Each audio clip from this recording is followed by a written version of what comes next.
Assalamualaikum warahmatullahi wabarakatuh. Selamat siang kawan pajak. Jumpa kembali dengan tim penyuluh pajak KPP PMA 1. Kali ini kita berjumpa kembali di acara One Senior ya. Kita akan melanjutkan seri 14 Peraturan Menteri Keuangan tahun 2022. Dan kali ini kita akan membahas yaitu terkait dengan PMK nomor 64 garis miring PMK 03 tahun 2022, yaitu tentang pajak pertambahan nilai atas penyerahan barang hasil pertanian tertentu. Dan kali ini saya akan ditemani oleh penyuluh pajak juga, yang sebelah kanan saya ada Pak Agus Saptomo. Selamat siang Mas Tommy, selamat siang kawan pajak. Dan didampingi oleh Kak Amelia Yusnita. Selamat siang Pak Tommy, selamat siang kawan pajak. Nah, seperti kita ketahui kawan pajak, telah diundangkan bersama-sama dengan 13 PMK yang lain sekitar bulan Maret kemarin. Kita sudah menyampaikan sekitar 4 PMK ya Pak ya, dan kali ini kita masuk ke PMK 64. Dan barang hasil pertanian tertentu ini sangat luas range-nya yang istilahnya dialami oleh para wajib pajak yang istilahnya mendominasi perekonomian di Indonesia, yaitu para petani, para pekebun ya. Negara kita kan agraris. Betul, karena negara kita negara agraris ya. Jadi kita harapkan dalam tempo kurang lebih 30 menit ke depan kita akan sama-sama belajar terkait apa sih pokok-pokok perubahan yang ada di PMK 64 ini.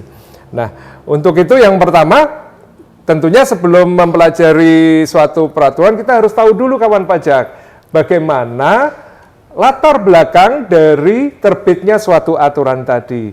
Nah, kali ini mungkin dibantu dengan Kak Amel ya, bagaimana latar belakang dari terbitnya PMK 64 ini Kak Amel. Baik Pak Tommy, kawan pajak sekalian.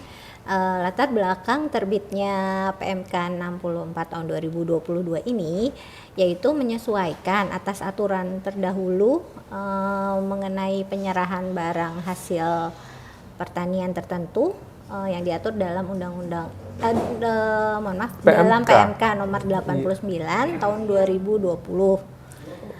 Itu yang pertama Pak, latar belakangnya ya Pak ya. Dan yang kedua itu mengatur tentang pemotongan dan penyetoran PPN dengan besaran tertentu. Besaran tertentu ya? Ya, sebagaimana diatur dalam pasal 9A ayat 1 Undang-Undang PPN terkait dengan penyerahan hasil pertanian tertentu. Nah, tadi Kak Amel sudah menyebutkan tadi, istilahnya apa Kak Amel tadi? Besaran tertentu. Nah, seperti episode-episode sebelumnya kawan pajak, jadi kita nanti di sepanjang acara ini akan ada kuis-kuis ya, kuis-kuis. Jadi bisa dicatat, bisa diperhatikan, ada istilah-istilah baru yang muncul di PMK 64 ini. Yang pertama tadi adalah besaran tertentu. Nah, ini istilah baru ya Pak ya. Yang sebelumnya mungkin kita mendengarnya dengan istilah DPP nilai lain ya. Sekarang diatur di PMK 64 ini dengan istilah besaran tertentu. Nah, kalau kita sudah mengetahui terkait dengan latar belakang Pak Agus. Nah, sekarang kira-kira apa sih objeknya yang diatur di dalam PMK 64 ini Pak Agus? Ini Mas Tommy dan kan pajak semua. Judulnya kan pajak pertambahan nilai atas penyerahan barang hasil pertanian tertentu ya. Nah, jadi jelas-jelas di situ berarti yang diatur adalah barang hasil pertanian tertentu yang ada di dalam Peraturan Menteri Keuangan ini nomor 64 ya tahun 2020. Apa saja? Jadi secara garis besar itu ada 4 Mas Tommy. Ada 4 ya Pak ya. Ada 4 jenis ya. Ada 4 jenis. Banyaknya kita saking banyaknya ini. Jadi saking banyaknya kita di ketentuan tersebut ditentukan ada 4. Jadi ada 4 kelompok ya Pak ya. Kelompok ya. Okay. Yang pertama adalah perkebunan. Perkebunan. Ya. Perkebunan. Kemudian yang kedua adalah tanaman pangan.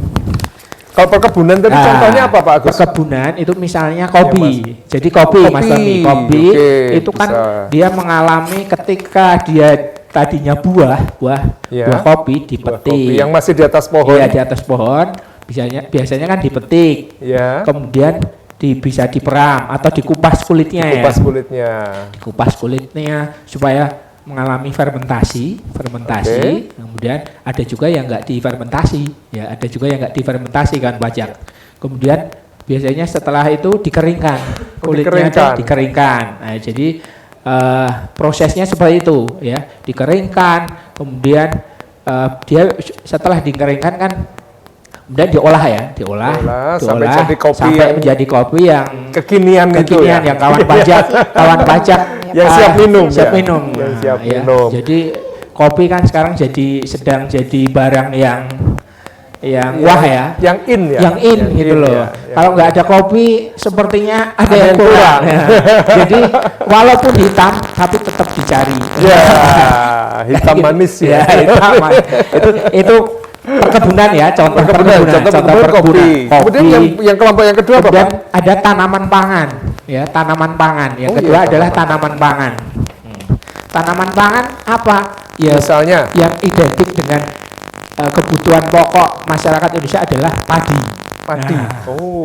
Jadi padi sama. Padi kan itu prosesnya mulai dari dipotong, dipetik, kemudian kulitnya dikupas, dikuliti. Ada istilahnya. Nah, kalau istilahnya di sini disosok. Bahasa. Disosok. Mungkin kalau yang di teman-teman yang bergerak di bidang pertanian mengenal itu istilah disosok. Padi yang disosok. Terus kemudian dikeringkan. Gabah itu dikeringkan. Ini yang unik di sini Pak Agus, si kelompok tanaman pangan untuk objek pajaknya, termasuk juga kawan pajak adalah merangnya. Merangnya. Kemudian sekamnya, sekam. Betul. Sekamnya itu ya produk sisa ya, Mbak ya. Sekam, kemudian bekatul. Kemudian dedak, dan jerami serta yang menarik di sini apa? Lagi? Kompos ya. Penyerahan jadi komposnya juga menjadi objek pajaknya ya, objek PPN ini. Ada lagi Pak Agus selain tanaman pangan, kelompok yang ketiga? Kelompok yang ketiga adalah tanaman hias atau tanaman hias dan obat. Nah, tanaman hias dan obat ya sekarang kan kita pernah ngalami itu bagaimana pandemi kemudian tanaman hias itu menjadi kesibukan tersendiri ya. Dari yang semula janda bolong tidak ada harganya, menjadi janda bolong harganya berlipat-lipat ya, mahal jadinya ya. Jadi ada value-nya, ada nilainya ada gelombang cinta, gitu kan. Kita sempat mengalami hal seperti itu ya.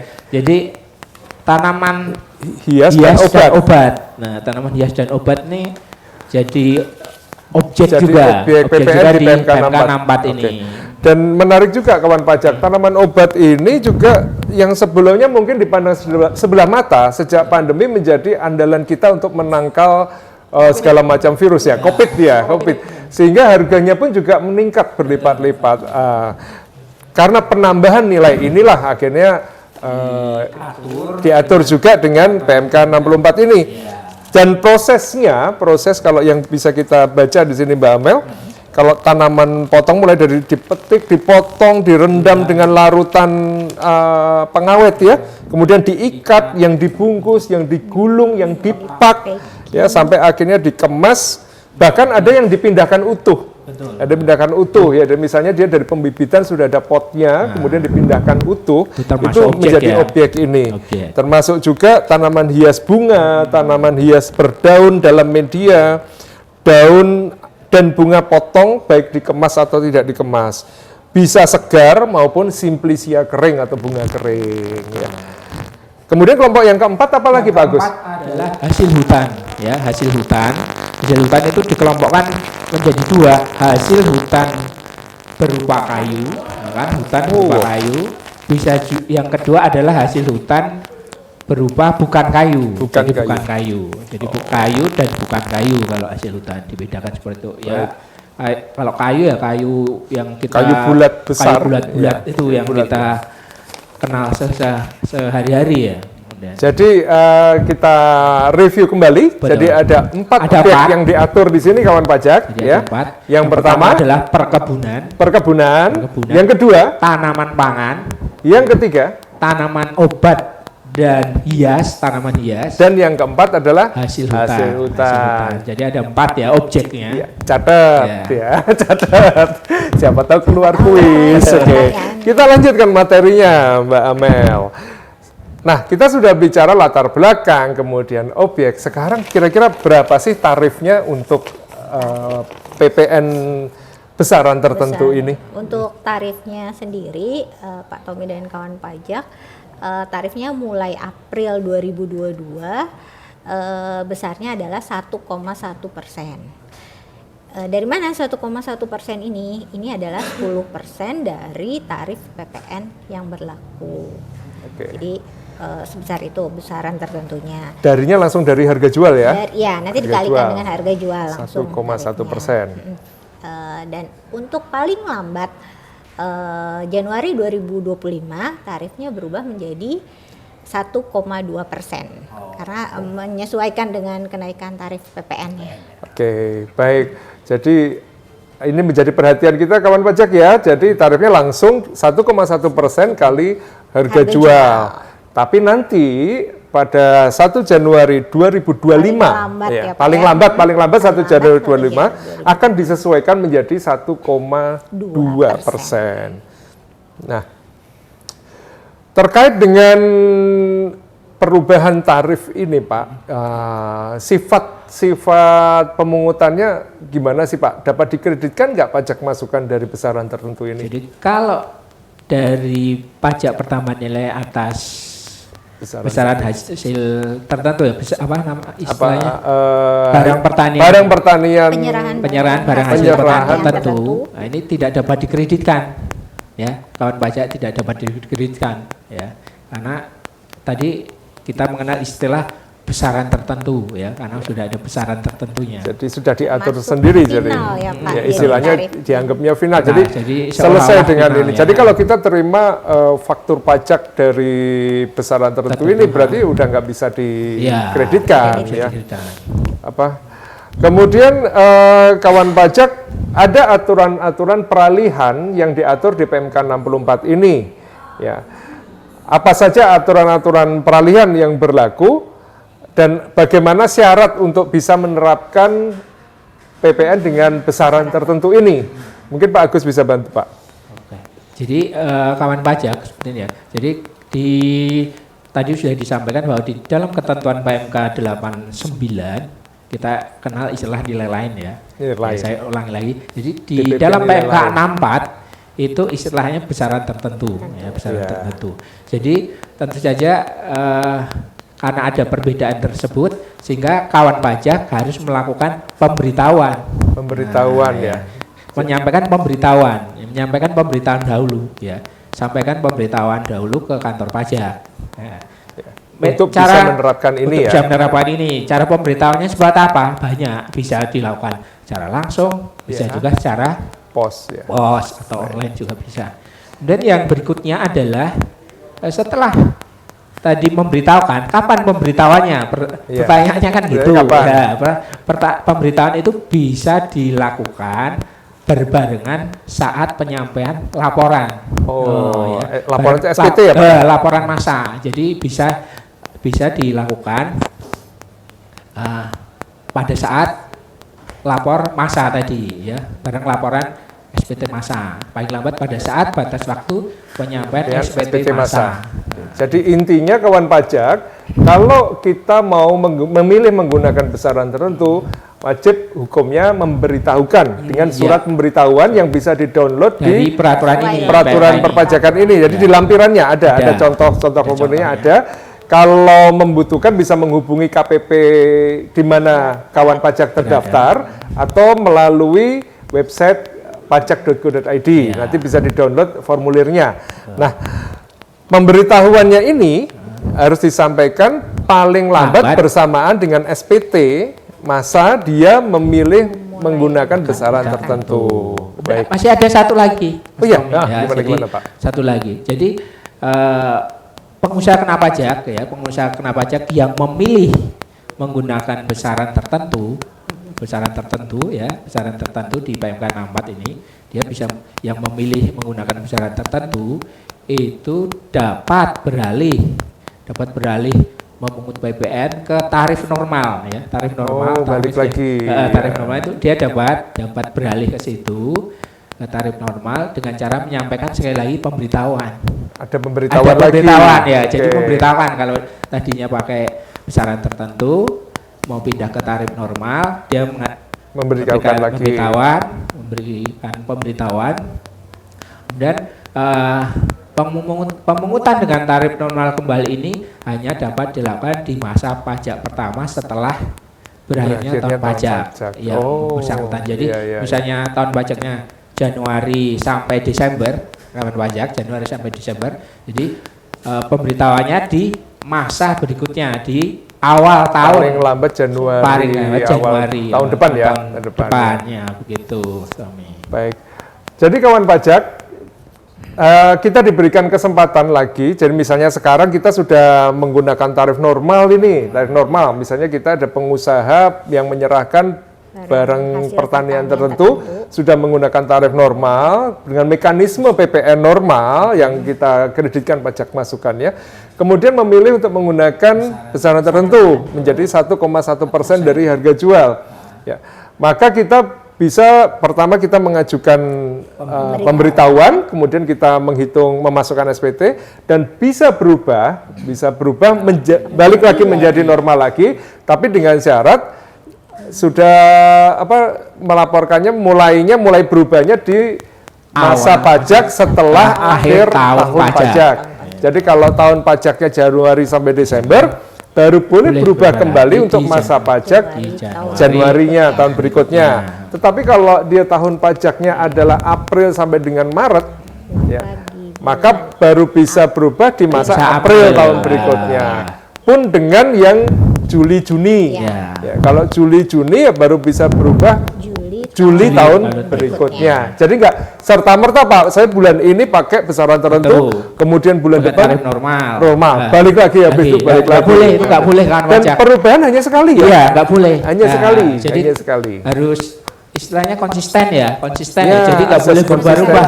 Kayak sepertinya menguntungkan ke sini pindah, menguntungkan ke sini pindah. Ini ada ketentuan baru Pak, bukan ketentuan baru, maaf, saya ulangi, bukan ketentuan baru, tapi di dalam ketentuan itu ada satu paragraf lagi Pak. Jadi bagi PKP yang beralih sebagaimana dimaksud di atas, yang beralih dari besaran tertentu kembali ke normal, tidak dapat menggunakan kembali besaran tertentu untuk masa-masa dan tahun pajak berikutnya, kawan pajak. Jadi perubahan kembali ke normal hanya sekali. Setelah dia kembali ke mekanisme PPN normal, maka dia tidak bisa untuk kembali lagi ke besaran tertentu. Nah, kemudian terkait dengan pengkreditan pajak masukan sekarang, ya tadi sudah sempat disinggung di depan ya, Mbak Amel ya. Mungkin Mbak Amel bisa jelasin, Mbak.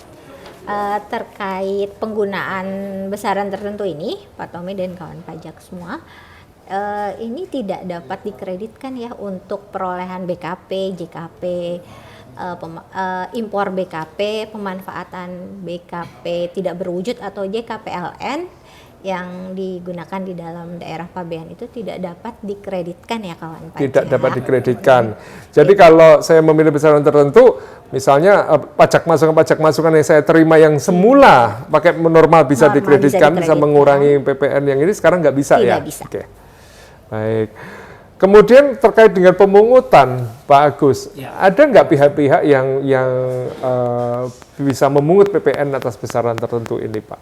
Jadi dalam ketentuan ini, jadi ada badan usaha industri yang melakukan pengolahan, ya, badan usaha pengolahan industri, hasil pertanian, pengolahan hasil pertanian tertentu tadi, ya, yang memperoleh barang hasil pertanian tertentu dari PKP yang menggunakan besaran tertentu itu ditunjuk sebagai pemungut PPN. Jadi ditunjuk sebagai pemungut. Jadi badan usaha ini harus ditunjuk dulu. Tidak serta-merta ya berarti ya. Tidak serta-merta karena saya beli hasil pertanian maka saya memungut. Ya, tidak seperti itu. jadi, melainkan ada SK penunjukannya ya Pak Agus ya. Baik. Nah, terkait dengan pengkodean nih, sekarang kita masuk lebih dalam lagi. Terkait dengan teknis bagaimana kita membuat faktur pajaknya terkait dengan penyerahan barang pertanian tertentu. Nah, apa ada kode tersendiri Kak Amel terkait dengan faktur pajaknya? Ya. Terkait dengan hal ini ada dua kode faktur pajak ya kawan pajak. Yang pertama, kode faktur 03 itu digunakan untuk penyerahan yang dilakukan oleh PKP kepada pemungut tapi selain instansi pemerintah ya. Selain pajak. instansi pemerintah. Kode Baik. 03. Yang tadi yang ditunjuk tadi berarti Iya, ya. betul. Oke. Nah, sedangkan kode yang satu lagi adalah 05. Kode ini digunakan untuk penyerahan dari PKP kepada selain pemungut. Kepada selain pemungut menggunakan 05. 05. Tetapi kalau kepada pemungut selain pemerintah 03. Nah, selanjutnya Pak Agus, ya, di PMK 64 ini juga diatur tentang ketentuan peralihan, ya, terkait dengan bagaimana jika sebelumnya ada kawan pajak yang sudah menggunakan DPP nilai lain, apakah juga harus mengajukan surat pemberitahuan tadi, Pak Agus? Kalau begini kawan pajak, begini juga Mas Tommy ya. Jadi kalau pengusaha kena pajak dia sudah menggunakan nilai lain ya, tadi sudah menggunakan nilai lain, maka dia dianggap sudah memilih dengan menggunakan besaran tertentu. Karena aturannya kan sekarang yang berlaku adalah PMK 64. Besaran Ya, tertentu. besaran tertentu ya, sudah dianggap dulunya memakai nilai lain, sekarang karena ketentuan PMK 64 sudah berlaku, berarti dia dianggap menggunakan besaran tertentu. Baik, baik. Sehingga dia dianggap sudah menyampaikan pemberitahuan. Jadi tidak perlu menyampaikan Jadi lagi. Jadi tidak perlu menyampaikan lagi. Ya, ya. Jadi tidak perlu menyampaikan. Ya. Karena kan ketentuannya kan memang dari tadinya PMK 89 berubah menjadi PMK 64. Ya. Baik. Kemudian yang berikutnya adalah pengusaha kena pajak dapat beralih memungut pajak atas PPN yang terutang dengan mengalihkan tarif dengan tarif normal. Tarif normal Yang tadi ya. sempat kita bahas ya di depan tarif tadi ya. normal tadi ya. Jadi bisa beralih tapi hanya satu kali. Iya, Hanya jadi satu dengan kali. tarif normal. Yang berikutnya adalah ya, tadi sudah disampaikan oleh Mbak Amel. Jadi PMK 64 ini berlaku mulai 1 April Pak. 2022 ya. Jadi besaran tertentu mulai berlaku 1 April 2022. Nah, ada pertanyaan yang sempat masuk ke helpdesk kita nih. Mbak Amel, rupanya dari beberapa petani nih kayaknya. Nyasar ke PMA 1 kayaknya mungkin banget ya. Bisa aja Mas. Bisa aja karena follower kita dari mana-mana ini ya. Dan kebetulan Oke, ada kita juga tanya Texmin ada berapa viewer kali ini Texmin? Texmin ada berapa viewer? Texmin Wah, ada udah berapa 800 kayaknya. Nah, karena follower kita dari berbagai kalangan bisa jadi pertanyaannya juga macam-macam. Salah satunya kayak gini Mbak Amel. Ada yang nanya ini, berapa batasan minimal penghasilan petani yang wajib memiliki NPWP? Ya, apakah semua petani yang menyerahkan barang pertanian tertentu ini langsung harus punya NPWP? Atau ada kriterianya Mbak Amel? Tenang, tetap ada kriterianya kawan pajak, yaitu yang penghasilannya sudah melebihi di atas PTKP. Oh, Atau jadi 54 juta. 54 juta untuk seorang ya? Ya, Oke. satu orang per Satu tahun itu ya, Satu satu tahun, tahun betul. penghasilannya 54 juta baru wajib memiliki memiliki NPWP. NPWP.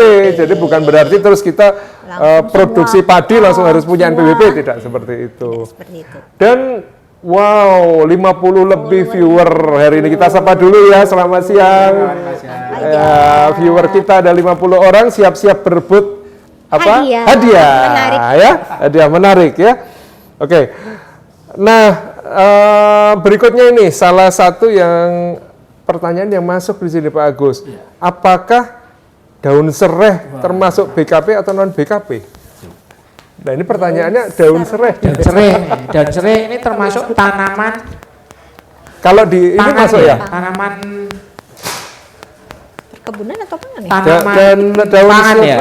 Tanaman perkebunan Sebentar. ya. Jadi kawan pajak, jadi daun sereh ini termasuk kriteria tadi kan kita ada 4 ya. Objeknya itu kan ada 4. Iya. Perkebunan, tanaman pangan, tanaman hias, dan hasil hutan. Sementara sereh di dalam PMK tersebut itu termasuk tanaman perkebunan. Kenapa sereh ini?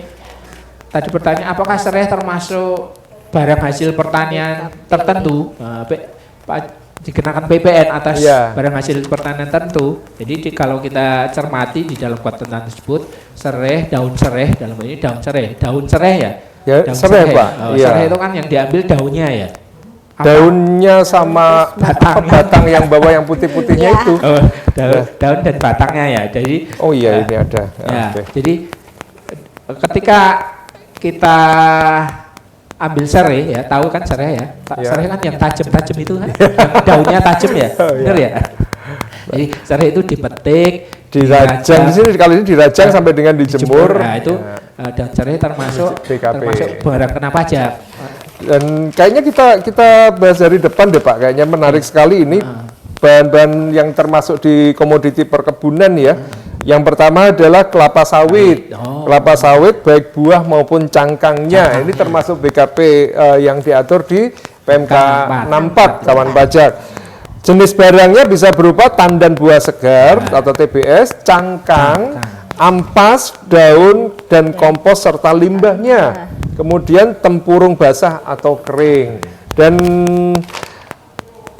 untuk kakao juga ada. Kakao, kemudian kopi tadi sudah dibahas, aren juga nira aren, daun, ampas, dan komposnya.